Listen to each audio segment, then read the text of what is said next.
All right, well, a very, very happy Thursday, and welcome to another episode of the TNC Sports Talk.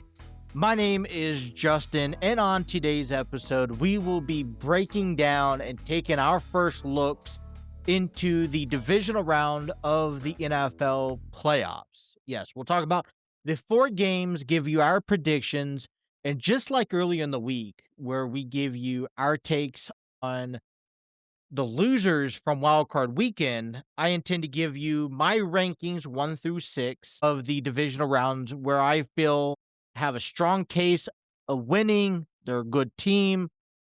They deserve to advance. To those that maybe this is where the end of the line draws for most people. So that is the conversation in the back half of the day. But this first half of the day, I wanted to focus about baseball because it's been a while since we've talked about baseball, and we got some important dates to share with you here. So let me pop it up. But Cincinnati Reds. I want to talk about the Cincinnati Reds coming up here in the solid first 15, 20 minutes. We'll jump into the MLB Hall of Fame ballot. At those votes are taking place, and we will know who's going to be inducted into the Major League Baseball Hall of Fame class of 2026 next week. But for the first time in nearly 2 years, thanks to the convention center closure and the renovations that took place, Red Fest is finally back. Coming on this weekend. Okay. Friday will be from 3 p.m. to 10:30 p.m. Teams introductions and main stage will be held at 5:30. On Saturday, January 17th, it will be from 11 a.m. to 6:30 p.m. The first 10,000 fans in attendance each day will receive a Red Fest drawstring bag and sticker sheet. Day 2 tickets, they have prices for day 1 and day 2 tickets. Day 1 tickets are for $30 for adults, $20 for kids who are 12 and under. Second day, the 2-day tickets, if you bought both packages, tickets are available for $40 for adults and $25 for kids 12 and under. Kids 3 and under are free. So if I wanted to go, let's say with my son, it would be $30. My son's 2, so he'd get in for free. The list seems to be appealing. Okay, you have currently over 80 current and former players, coaches, alumni, prospects, broadcasters scheduled to be there. You have rosters like Andrew Abbott, Ellie Dela Cruz, TJ Friedel, Hunter Green, Key Brian Hayes. And this is a fun time for people, right? Former players like Tucker Barnhart, Bronson Arroyo, Todd Frazier. You got broadcasts of Jeff Brantley, Marty Brenneman, John Sadak, Tommy Thrall, Terry Francona, Colin Cowgill, Derek Johnson. So there's a good amount of people that will be there. And this is fun, right? It's been 2 years since the Reds have done this. I expect a big crowd. I expect a lot of, good vibes coming into this season. At least that's my expectation. I saw something that was posted just not too long ago. It was a video clip that was posted on X, followed by Mike Petrogli, if I'm saying that his name right, where the president and CEO, Phil Castellini, was not greeted warmly by many fans inside the Cintas at Xavier's recognized new 10-year partnership with the Reds. And I saw a little clip, and people booed Phil Castellini, the owner of the Cincinnati Reds, due to the decisions and the progress made during the offseason. And so it lingers to me to asking you this opening question of the segment is based off of the offseason that we have had, how do you feel the Reds have done on a grade level? A being outstanding, they did the most work, they brought in the most people. 2.5, complete flat out, they didn't do anything, they got rid of everybody. What grade level would you give the Cincinnati Reds this offseason in trades and deals and re-signings, so on and so forth? And I'm wondering if that's going to be reflected at the Reds Fest this weekend. But we'll break down the Cincinnati Reds here in a moment because I want to wrap up the Reds Fest. Because on Friday, tomorrow, there's a live musical performance by Bronson Arroyo. Okay, at 5:30, that's going to be at 4:30. At 5:30, an introduction of Reds players, past and present. 7 o'clock, Are You Smarter Than the Reds Head member? The Hot Stove Report at 7:30. 2025 Reds Major League Team Award. Kids Only press conference at 8:45. And then Ask the Mask Catcher at 9:25. On Saturday, you have the Xavier University ceremony at 11 o'clock, Reds Fest cooking show at 11:25, Kids Only press conference at noon, Reds Cookies roundtable at 1:30, Reds Feud at 2:30, Jim Day podcast at 3:05, Hot Stove Report at 3:50. Are You Smarter Than a Reds Head member at 4:35, and at 5:15, you have a mascot press conference. So it's impactful. I have never been to a Reds Fest before. It is something that I am interested in attending to. It won't happen this year, unfortunately.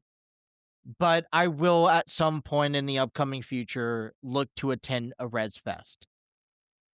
And I'm expected, and I'm hoping that despite however people feel the progress they made during the offseason, we bring some new excitement heading into 2026.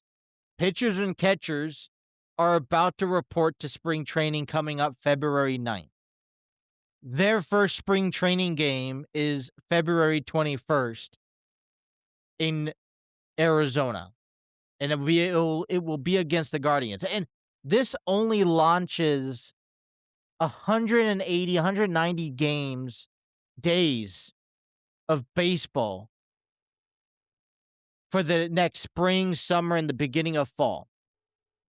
And we could only hope and only pray and support that this Reds team that barely made it to a wild card position last year finds a way to build from what they had successfully done in the past. Let's not forget they did have a winning record, and I know that's not a much to go off of. So what? The Reds have a winning record? So what? They made the wild card. They got shut out in the first 2 games against the Dodgers. It's not a much to talk about. It's not a much to brag about. You go up against any other playoff team, so what? It doesn't mean anything. It means a lot to the Reds organization because we are not only been crawling and scraping the bottom of the barrel, knowing that we are a low-budget team to get back to the playoffs, to have a 500 record.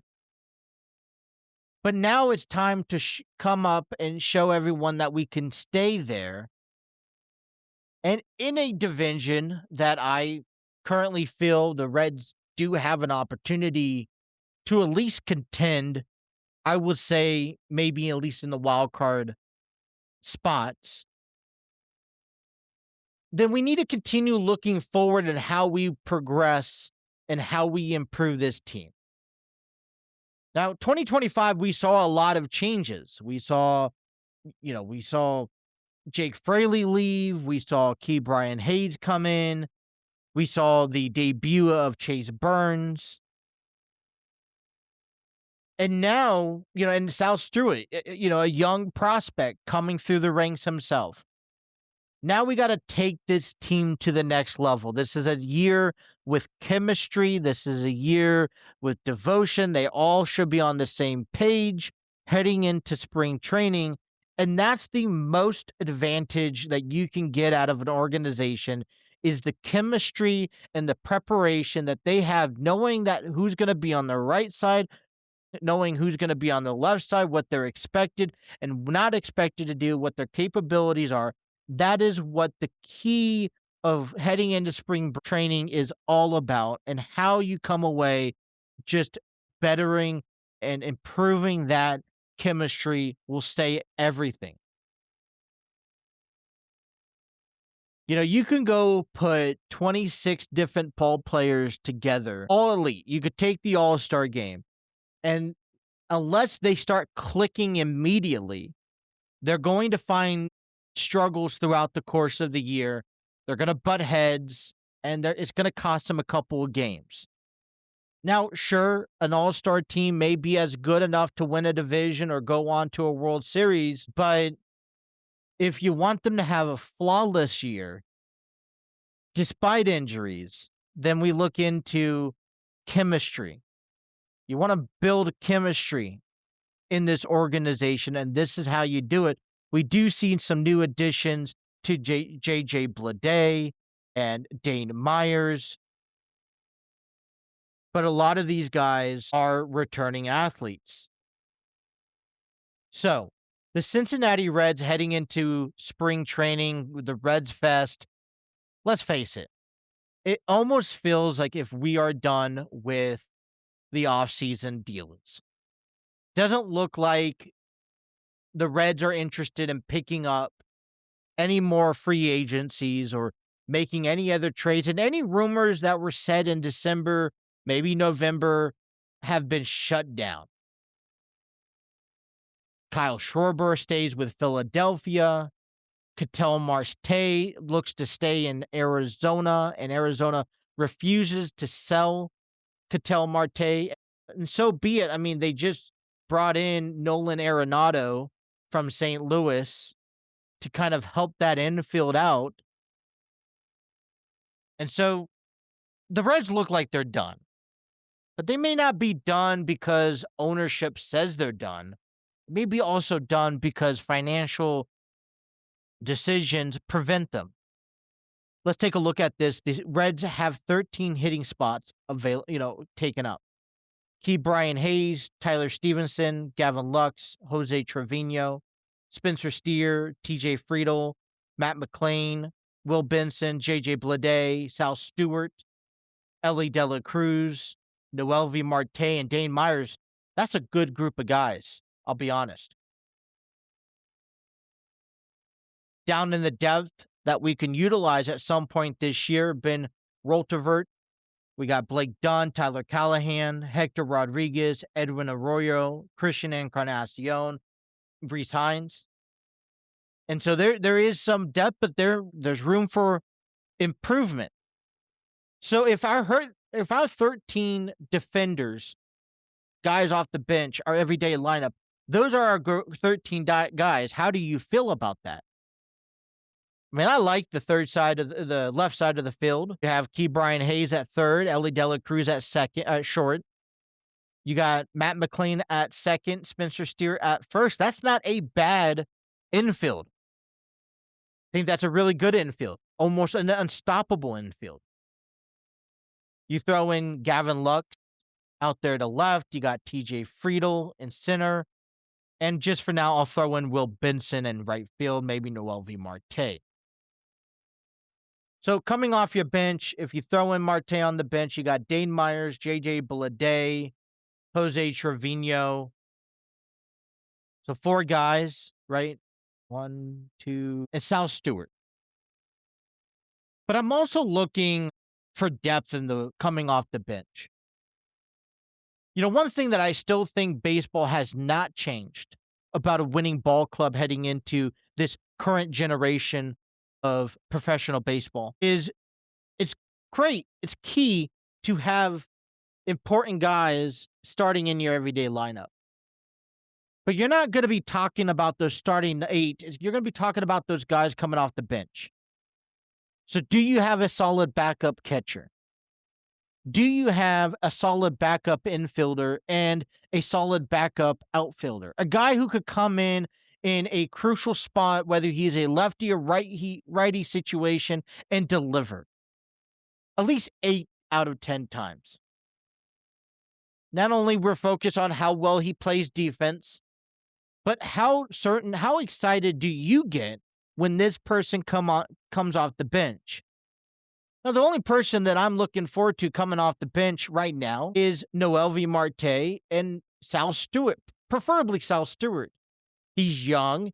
He's developing. There's a lot of praise that he was talked about down in the minor leagues that I want to see him over in the major leagues to excel. So that's one thing we're looking heading into this season. JJ Bleday, Dane Myers, to be honest, I haven't seen enough of you to make that accurate adjustment. So you would have to just prove to me whether or not it's worth it watching you coming off the bench. Maybe they're playing an outfield spot like right field. Will Benson comes off the bench. He could be a guy that I could get excited for. And Jose Trevino, who I'm not going to get excited or thrilled that he's coming off the bench, but I don't think you're going to see him pitch hit unless he's coming into the game in the catcher position. Noelvi Marte, I think this year is a year that he needs to prove to people. Right? Step outside your comfort zone and just prove to people. But where do you land this team at offense defensively? The only conundrum I see out of here is that for position purposes, Tyler Stevenson and Jose Trevino, your two catchers, make up about $11-12 million, which I don't know if that's worth the investment heading into this season, but Tyler Stevenson also needs to look for another healthy season. When he's healthy, you know what he's capable of displaying onto the field. The Reds rotation sit at Brady Singer, Hunter Green, Nick Lodolo, Andrew Abbott, and Chase Burns. I like that starting five. You have a depth option that we look to improve with Rhett Lauder, Chase Petty, and Julian Aguirre. And I do apologize to those who I am butchering their last names. So we do have room down in the minor leagues for depth. And one of my concerns that I always get scared about is watching this team deal with injuries throughout the year, because the more injuries we have, the less constant bullpen or depth people we have to provide that could provide the same accuracy. Right? Just imagine Ellie De La Cruz getting hurt and you're sending out a Noelvi Marte at short every day. He's not no Ellie De La Cruz at shortstop. But then that category, you have to fill in the bench. So who comes in? Christian Encarnacion, Edwin Arroyo, possibly. When you get to the rotation, who fills in if a Hunter Green goes down?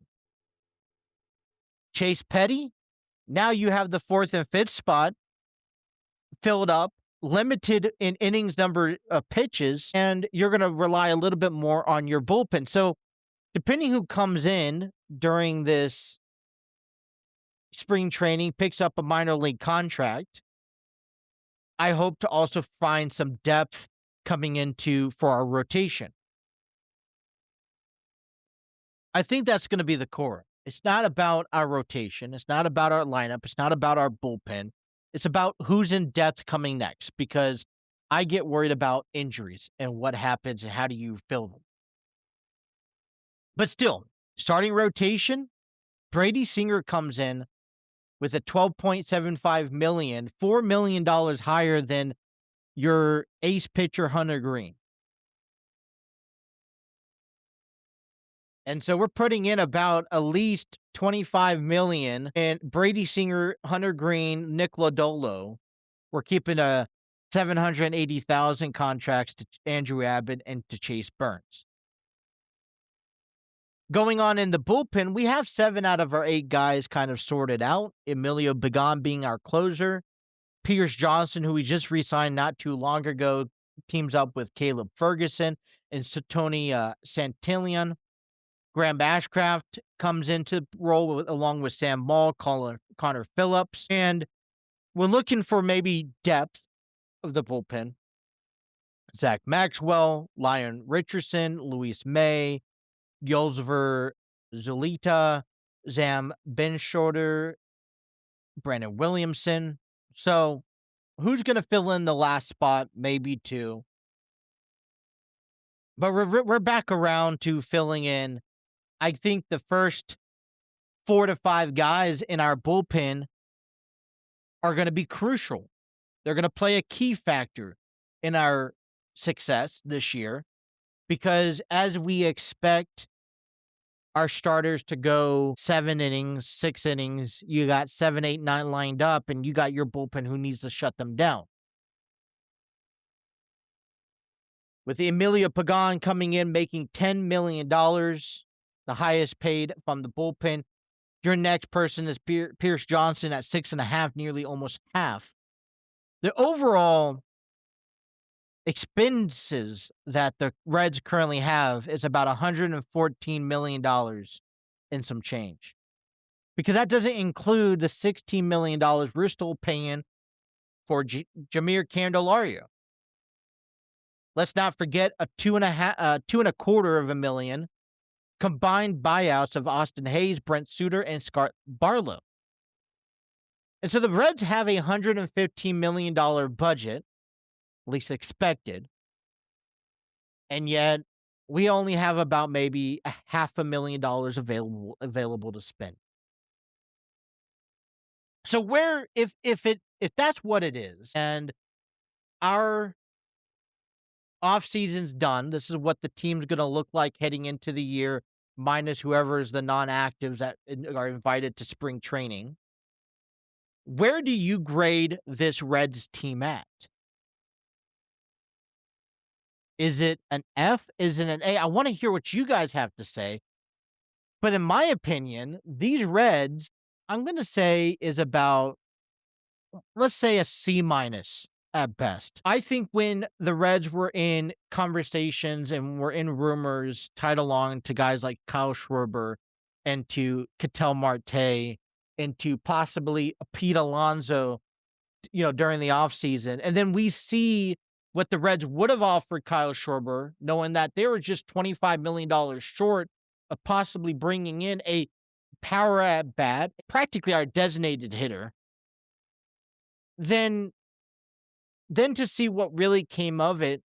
These guys, they're not really well known. They're not well established. They play for organizations that are also, compared equally to where we sit at on a financial standpoint. I mean, like I said, J.J. Bleday, Dane Myers, they're not no top 100 or top 50 ball players. Caleb Ferguson, Pierce Johnson. I guess I question what they bring to. Yes, they bring something to the table, but what is that? And is it the same as if they're in their primes? So are they in their prime? Are they out of their prime? Or are we just milking every last ounce of them at the major league level before we decide to move on ourselves? And so these are a lot of questions that we are asking ourselves heading into spring training.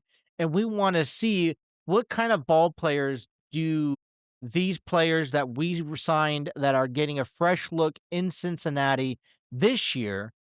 And like I said, because their names aren't so aggressive and what we've seen the Reds tag along into conversations and rumors throughout the offseason, my grade level is a C-. Now,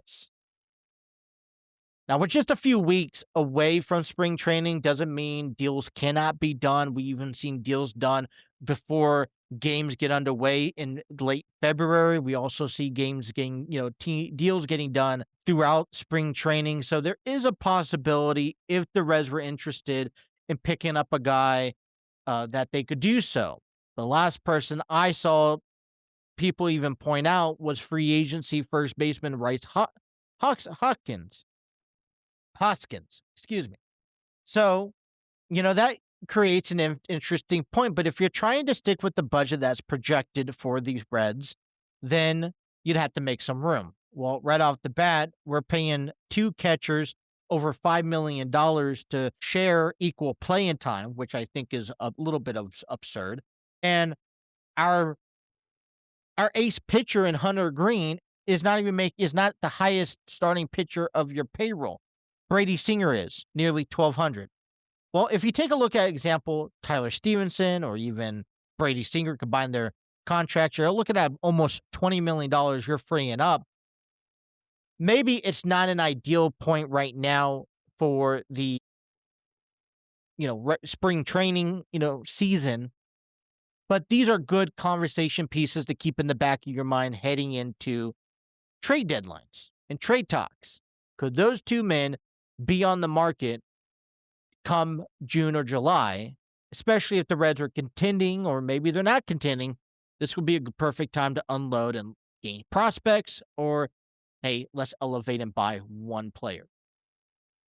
So I want to hear what you guys have to say when all that is said and done. All right. Well, the Cincinnati Reds or not Cincinnati Reds. Major League Baseball's Hall of Fame voting class is coming our way here in just a few days. Matter of fact, next Tuesday, from my understanding.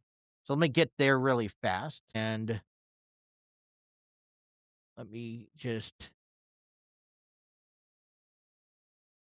because I shared something on my profile about the Reds, about Major League Baseball and their upcoming Hall of Fame classes. So I want to share with you what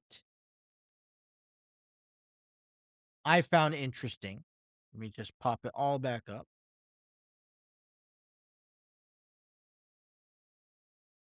I just got to get to the right. There we go. All right. So who's going to be on the Major League Baseball Hall of Fame ballot for 2026?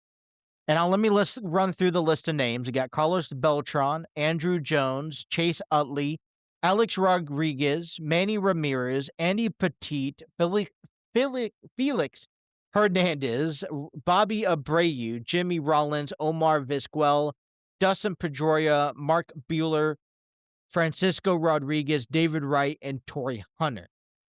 Now, guys like Manny Ramirez is going on his 10th year. Andrew Jones is approaching his 9th year. Andy Petit is at his 8th year. Vizquel is on his 9th.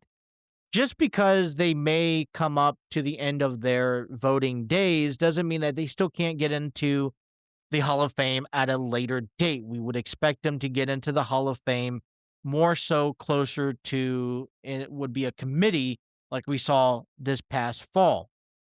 Out of those guys, out of that I just mentioned, if you wanted, all of them have Hall of Fame, I think, compelling arguments. But who would you honestly put in the Hall of Fame? Not necessarily this class, but who would you honestly consider being put into the Hall of Fame? I think a guy like Alex Rodriguez would be a Hall of Famer, not in the regular 10-year voting span, but it would be nominated and elected in the committee probably about, another 10, 15 years down the road. But I like to see Chase Utley, who's entering his third year, be entered in. I used to like a player like Torrey Hunter. I don't know if he's going to be able to gain votes later in his run. He's coming in year number 6. David Wright's only at 8% in year number 3. I'd like to see a little bit more out of that possibly, but he's another one. These are guys who when I think of Chase Utley, I think of the Phillies. When I think of David Wright, I think of the New York Mets. And I think of a time where their play and their contributions to the organization has embarked and has sustained historical value to the positions and to the organization. When I think of Chase Utley, I go back to a time with Jimmy Rollins and Ryan Howard, and when the Phillies were dominant and they would go to the postseason practically every year. It was, this was a powerful team. Same thing with David Wright. Jimmy Rollins is another person that I would like to see be inducted to the Hall of Fame at some point in his career. The closest person is Carlos Beltran as he enters year number 4 with 70%. I wouldn't be surprised if he gets nominated heading into this year and get over that hump. Well, along with those guys, we have a group of young first-time ballot Hall of Famers, and I'm going to share their names and their accomplishments that has warranted them to entering this year's ballot of Hall of Fame. We have Cole Hamels, who is a 4-time All-Star, a 2008 World Series MVP. He holds a 3.43 ERA and has struck out 2,560 batters. Ryan Braun, who is a National League MVP in 2011, 2007 NL Rookie of the Year, 6-time All-Star, 5-time Silver Slugger with 352 home runs. Edwin Encarnacion, 3-time All-Star, held 1,832 hits with 424 home runs with 1,261 RBIs. Howie Kendrick, 2019 World Series champion, 2011 All-Star, 2019 NLCS MVP with 1,747 hits. Alex Gordon, 2015 World Series champion, 3-time All-Star, 8-time Gold Glove winner, and a 2-time Platinum Glove winner. Shin-Soo Choo, 2018 All-Star with 1,671 hits, 218 home runs, 377 OBP. Nick Markakis, a 2018 All-Star, 3-time Gold Glove winner, 2018 Silver Slugger with 2,388 hits. Hunter Pence, 2012-2014 World Series champion, a 4-time All-Star, 1,791 hits with 244 home runs. Gio Gonzalez, 2-time All-Star, 2012 win leader, 131 wins, 1,860 strikeouts.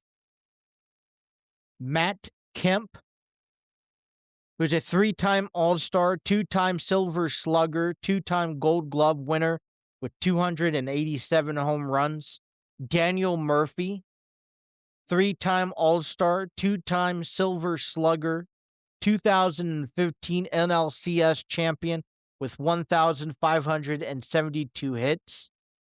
Rick Porcello, 2018 World Series champion, 2016 AL Cy Young winner, 151 wins with 1,561 strikeouts. Boy, all right, let me stretch there. That was the rookies that are going to be on this year's ballot. And I guess my question is it's going to be a 2-part question. Do you believe anyone should be a first-round ballot Hall of Fame? And out of that list, the second question would be, who over the next 10 years gets inducted into the Hall of Fame? I don't think anyone's going to be a first ballot. Maybe Cole Hamels, if you had to choose one, or Rick Porcello. But I do see those two men, hopefully at some point in their balloting careers, get inducted into the Hall of Fame. I also see, hopefully, for Hunter Green, Matt Kemp, Ryan Braun, and let's go with Edwin Encarnacion Strand. And just for the sakes of it, I'll throw in Howie Kendrick. Over those next 10 years, I am hopeful that one of those ball players get inducted into the Hall of Fame. There are a total of 27 players between the first round ballots and the current 15 that will be on this year's ballot. The ballot closes next Tuesday, January 20th at 6 p.m. Eastern Standard Time. So I'm excited to see. It's a special time to honor the people who have impacted this game. And as I get older, I think these decisions become a little bit more complicated to make, because I grew up and I knew names like Carlos Beltran. I practically know everybody, at least in some shape, way, or form. And it's like, well, for me, I remember their name. I remember the team they play on and how dangerous. It was interesting. So I used to go to Padres games all the time growing up, and every time I'd go to Padres games, my goal would be to collect a new program. Every month they would make a new program, and inside the program they would have a poster that you would hang up. And what they used to do was implement those posters to kind of spell out Padres. Or one year they had it where they spelled out Padres. For the first year, you got a ball player. For the first month, you got a ball player, and then you got that was on the poster with the letter P, and it went through every month. And so it was my determination every month was to go, and you get this program. I think it was like between $5 and $10, and that's all I cared about. You usually got a scorecard with it. And then the Padres, after so many years, they got these smaller ones, and I don't see them again. I mean, the Reds only have yearbooks. I would like them to every month change, give me an updated roster. So, anyways, this book, and I actually have one. I'll have to come on here and show it to you at some point.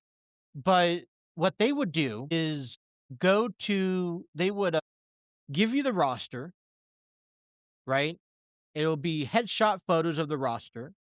A look in your minor league, what's new, what's going on around your minor leagues. And then they would also give you upcoming opponents. So one of the upcoming opponents were for example, when Boston Red Sox came into town. All right, July 23rd through July 26th, the Red Sox will be here at Petco Park. And one of the key players that you'd want to come in, watch, and highlight that will impose a danger aspect opposing against the Padres would be a guy like David Ortiz. Okay. Well, in July, you also have the Milwaukee Brewers, and Ryan Braun was on that face cover as somebody who would pose a dangerous threat to the Padres. Let's say, in June, you'd have Felix Hernandez. Oh, I don't know if there's no certainty that he's pitching in the series, but their Mariners are coming down to Petco Park, and he posed a threat. He's a guy to watch out for. And so I thought it was a cute, it was fun, creative. It got me intrigued. It got me learning and educated about other ball players and the team that they're on, because I was more direct towards just what the Padres were doing. But, I got to say that I miss those times. I don't know if San Diego still does it. I don't think so. The Reds, they sell, like I said, a yearbook that I think they upgrade every other month. So they'll have one for April, May, then they'll have one for June, July, and then August, September. I wish they would have one each month. It'll give me a reason, because they only sell them at the Red shop down there. I would have to go to a ball game. If I'm going down there, I'm going to a ball game. And then I would buy a book, which is about, I think, $7 to $10. They're not expensive.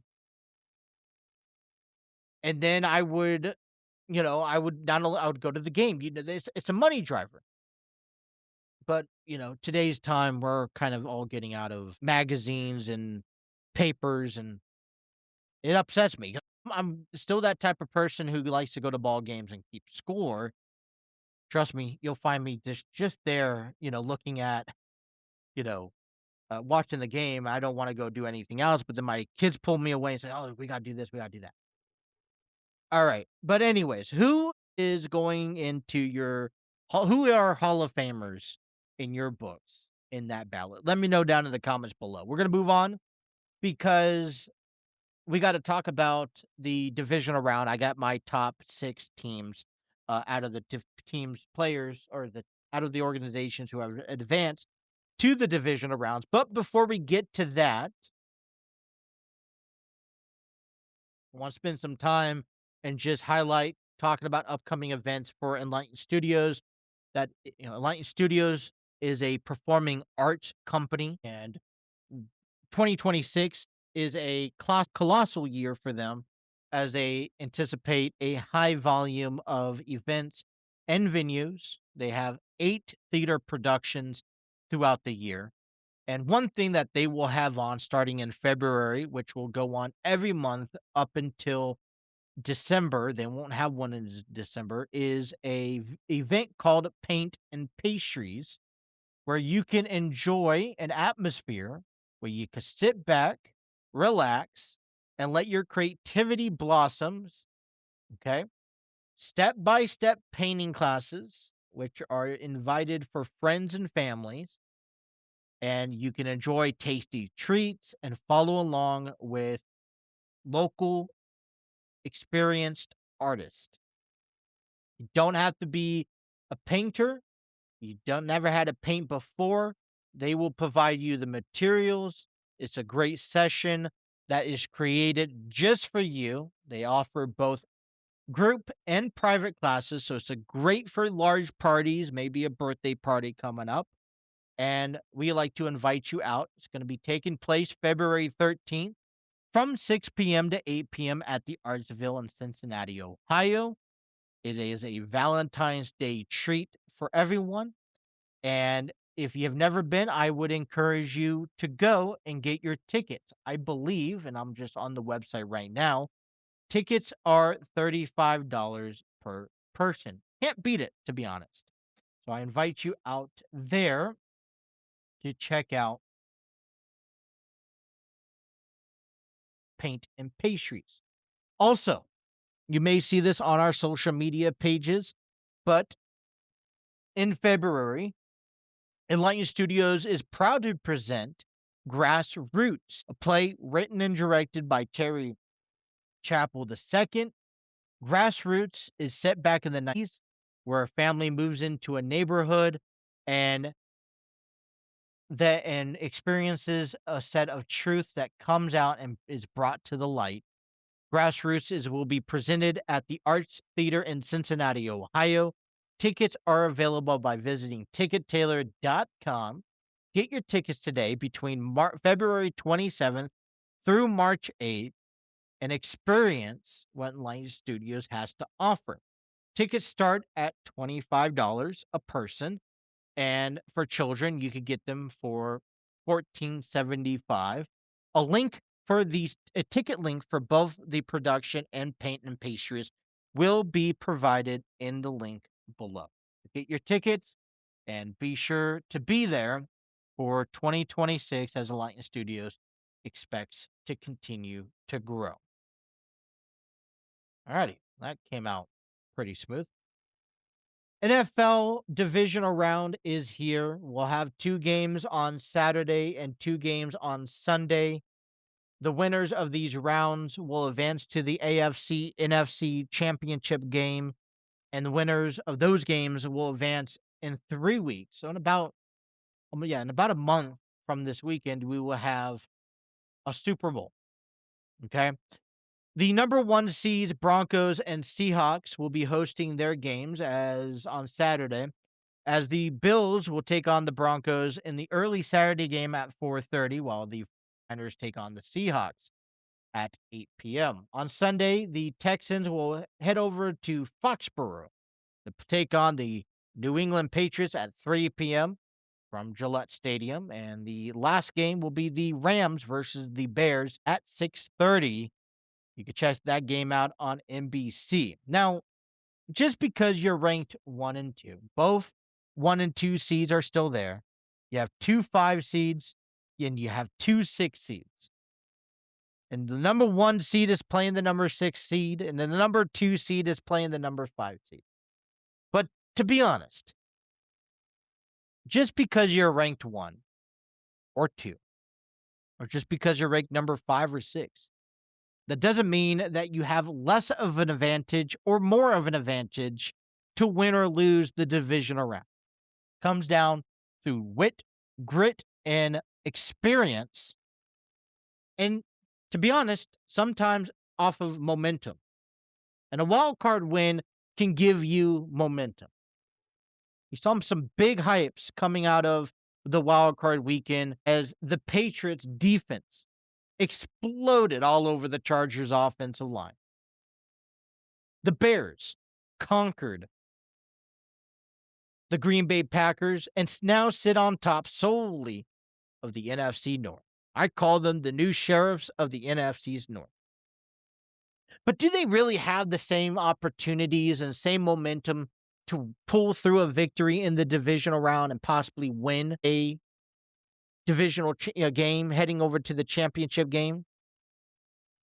And so I want to provide you my top 6. So I'm going to rank each team where I believe, one being, they have this in the book. It should be a no-brainer. They should be winning. They have what it takes. To number 6, where, they got past the wild card weekend. I don't know how much further they can go.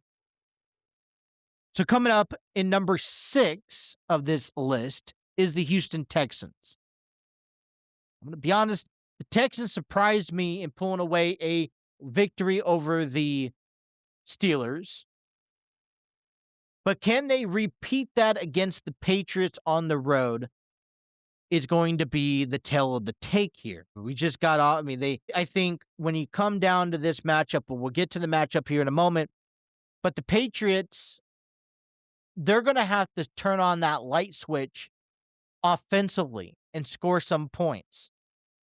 Because if they meet another good defensive team, then they may be in trouble in the game. But I don't think Houston has it. I think the AFC South is still a division that is not going to produce a winner out of all of it. So I feel the Texans belong at the bottom of this list, number 6, as a team that has the momentum to advance to the next round. Coming in at number 5, I have I'm going to say the Los Angeles Rams. I watched the Panthers game. Yes, Matthew Stafford, I don't believe that the Rams should be putting their faith into one person each and every week. And it seems to me that when it comes down to the playoffs, and I'm thankful that the Rams and Matthew Stafford can prevail, but every time you ask Matthew Stafford to come into the fourth quarter, when you're down by 3 or 7 points and to have to run your team down the field, you're going to eventually be stopped. So with that, and based off of their performance, it's how much have they improved to re-solidify. They do belong at the top of this list. But in my opinion, they don't sit at the top of this list. They sit at number 5 because of the moments that they put their quarterback, Matthew Stafford, in each and every week. Coming in at number 4, the San Francisco 49ers. The 49ers, in the chances of winning against the Eagles, had to do a lot with the failure of the Eagles. They're a good team. They don't have George Kittle. They've been here before. But is that enough to carry them on? They come in at number 4. Coming in at number 3, I'm going to sit with the Chicago Bears. So I have 6, the Texans. 5, this is not 6, it's 8. So coming at number 8 is the Texans. Coming at number 7 is the Rams. Coming in at number 6 is the 49ers. Coming in at number 5 is the Seahawks. Sam Darnold got this congratulations that he finally been able to get over this hump, win when it means the most. But you got to carry that momentum into the postseason. And they got a first round bye. And I guess because we haven't seen much from, with these two teams yet, these two teams are split. So they're number 5. Number 4. I have the Chicago Bears. Momentum could do wonders for a ball club. They finally not only they beat the Packers throughout the regular season, but they beat the Packers at home, which was probably the most scariest thing that they have. But can they repeat again? The momentum carries over. They're at home. I had them number 4. Number 3 is going to be the Buffalo Bills. Josh Allen got beat up. Let's not face it. He's not going to be 100%. The Broncos defense, they are just as good as the Patriots defense, and they're going to find ways to get to Josh Allen. Now, Josh Allen is Superman, but is he immortal? And this Saturday, we will find that out. Bills coming at number 3. Number 2 are the Broncos. And the reason why I say that, you could honestly say that to both the Broncos and the Patriots, but on this next point, but I had the Broncos at number 2 because they're slowly graduating on offensive confidence with Bo Nix behind Realm. Drake May coming in at number 1. They have a dominant defense that I really backed up and supported on. I want to watch that follow through. They just need something from their offensive line or from their offensive ability. So, coming in at number 8 is the Texans. The Rams at number 6. The 49ers at number 5. The Seahawks at number 4. The Bears at number is the Texans at 8. Rams at 7. 49ers at 6. Seahawks at 5.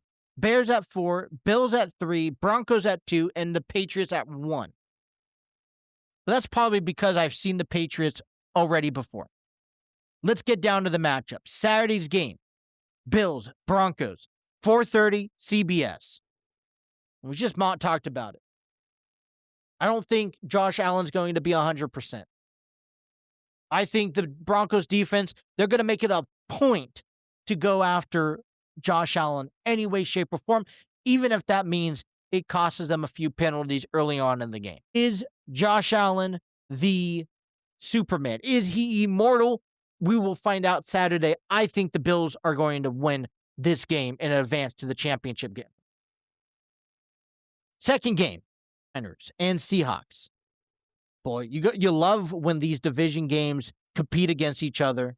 I've loved the matchups in the NFC West over the year. But Brock Purdy, Christian McCaffrey, I understand we don't have George Kittle, but the Niners, I still run favorite for me, despite being on the road. Seahawks are a good team. Maybe they have the upper advantage because they're playing at Lumen Field, one of the most notorious, loudest stadiums in all of football. But I think the Niners find a way and upset 2 division winners back-to-back weeks. I got the Niners. Sunday, 3 p.m. on ABC. Number 5, Texans take on number 2, Steelers. Now, the only thing I want to say the Steelers, it's a walk in the park. I think this should be an easy win, but their offense has to show up. Drake May has to show up and has to deliver. They can't play a game they did against the Chargers last week where it was just a defensive game. Sure, it could be a low-scoring game, but he's going to have to find a way to put up multiple touchdowns, or else I think Houston will prevail. I got the Patriots advancing. Last but not least, 6:30 p.m. on NBC, the Rams taking on the Bears, and you put the faith into Matthew Stafford. I have to go with the experienced team on this one. Yes, I'm asking a lot, putting in the faith a Matthew Stafford to come through in the 4-minute position. But guess what? Caleb Williams also does the same thing.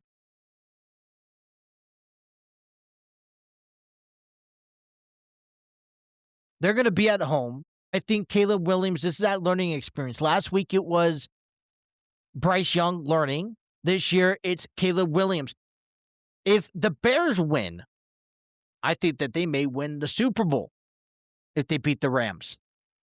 But see, the Bears have already established themselves in their division. Now this is the time to establish themselves outside the division by taking on the Rams. It's very tough. Because when it comes down to 2-minute warnings and the 2-minute runtime at the back end of the game, both teams can run down the field and score touchdowns. We've seen it before. Well, actually, we've seen it in both of their games. Who do you go? Do you got to go? I got to go with home field advantage on this one. I got to go with the Bears. They may stumble. This one, I could say the Rams will win. Now, let's play that what if just real quick, and we'll wrap up our show. What if in the AFC Championship, we have the AFC East battling the AFC East, the Bills and the Patriots. As the NFC Championship game, we have the NFC West as taking on the NFC West as the 49ers or Seahawks take on the Rams. That would be some sight to see at East versus West Super Bowl. But my predictions here, I have the Bills, I have the 49ers, I have the Patriots. I'm going for the Rams. I'm going for the Rams to win. That is my take on that. And that is all the time I have for you guys today. I want to thank everyone for tuning in to our episode. Tomorrow we'll wrap up. We'll get you guys ready for the weekend. I want to give a little bit of my predictions of the NCAA College Football Championship game, because by the time that this Monday episode releases, the game will be going on and begin. So I don't want to give any misconceptions. We'll get you guys ready for Friday Night SmackDown, and we'll wrap up the week. So I want to thank everyone. If you guys please follow us on our Facebook page. Follow us on our Instagram, TikTok, X. Support us, please. That's all I could ask from you guys. You guys are loyal. I want to thank you guys. Hit that like, share, and subscribe on our YouTube channel. Be sure to download us, to listen to us wherever you guys get your podcasting needs, whether that's on Spotify, Apple, iHeartRadio, Spreaker, you name it, we're on there. And I appreciate the support that you guys give. So let's come back with a good show tomorrow to get the weekend started off right. And until then, thank you guys for tuning in, and have a wonderful rest of your evening. Take care.